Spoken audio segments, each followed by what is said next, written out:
As we continue to celebrate our living legends, lest we forget the ones who came before and paved the way.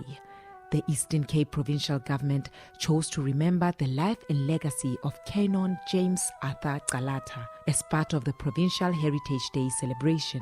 This august occasion took place at St. Matthew's Anglican Church in Mtwaku village, Keiskamahoek, where James Calata spent many years preaching and teaching at the legendary St. Matthew's College.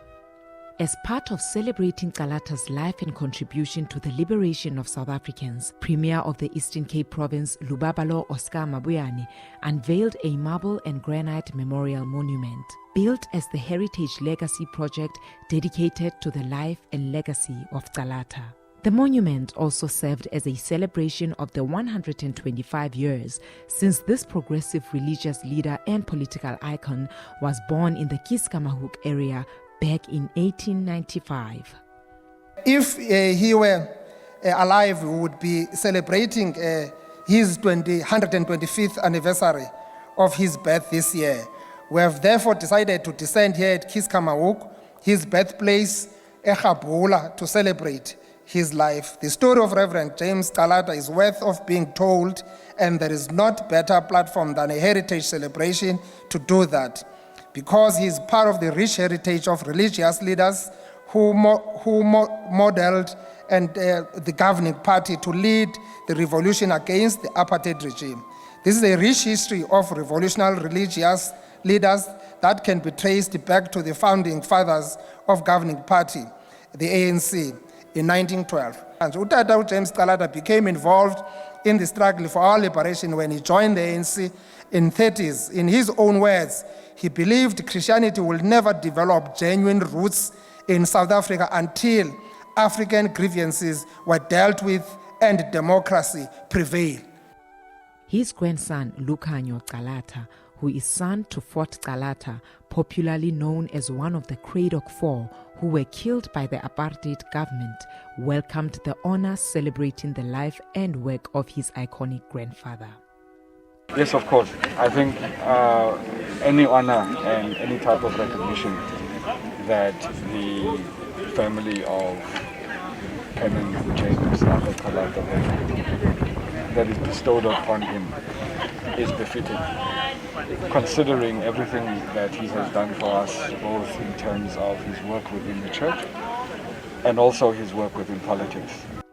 Canon James Calata was influential in the African National Congress, the ANC, in the 1930s to 1940s, with religion and politics being inseparable concerns in his life.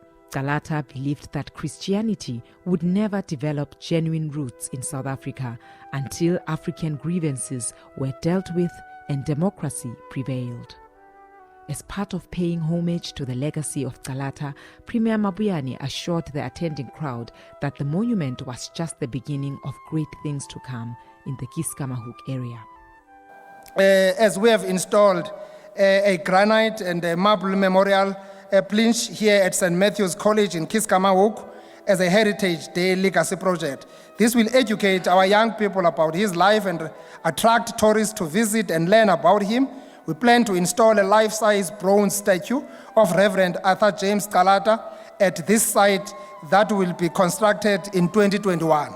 This is part of restoring our heritage and history, which has been dominated by symbols and objects of our colonizers who inflicted pain and destruction in our people. The James Calata Memorial will augment local heritage sites that are associated with resistance and liberation stalwarts such as guerrilla warfare, Genius Nkosi, Jongumsobo Mvuma Qoma, King Mkolombane Sandile, Zwelakhe Kondleka, Vuyani Dinisa, and Veterans League Deputy President Utata Ubonsile Nokhushe. Government will work closely with provincial legislature, Calata family, Eastern Cape House of Traditional Leaders, Council of Churches, and Amatole districts and Amahlati local municipality and other social partners to coordinate the implementation of this project. And on behalf of the Anglican Church, Bishop Ebenezer Ntlali of the Grahamstown Synod expressed joy for the recognition shown by the provincial government. This is an amazing day for us, because as the ecumenical movement in South Africa, we have a one voice